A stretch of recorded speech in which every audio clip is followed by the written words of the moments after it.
Klay, one of the patterns you guys have kind of been establishing throughout this streak is that it seemed like in the third quarter, you guys sort of figure some things out. Is it something that goes on at halftime, or is it just, what's your take on what's going on in that third quarter that has you guys running off from away from teams?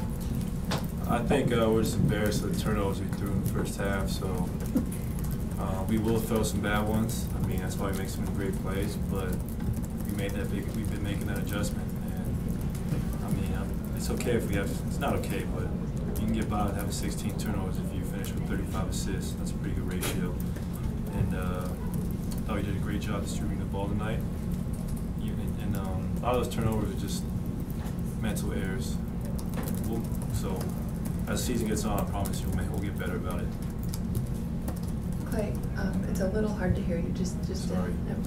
Thank you. What does it say again about your guys' depth? Everybody's contributing something when Steph's down or Kevin's down or somebody rests. Just the roster that you guys have. It's what's been able to propel us to 3 straight finals. I really believe that our depth's been incredible. And when a guy like Steph's out, he's not really replaceable. But a guy like Livingston comes in and gives us amazing minutes. 6 assists, 1 turnover, plus 16 points. Just a great player, one of the best backers in the NBA. Really knows how to fit in with our team.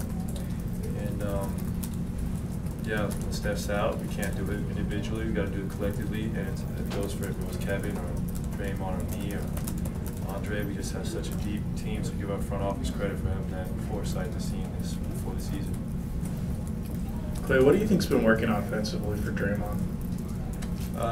His ability to take out big men to the perimeter, and he's so good at getting in the lane and making the right play. And obviously, it's always a bonus when he's hitting threes at such a high clip.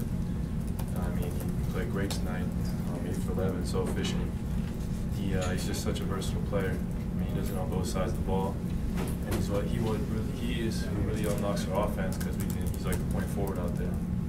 Specifically from last year to this year, how much better do you feel as a playmaker and a passer? Well, I got to do a little more of it when Steph's out, obviously. But I just like making the right play.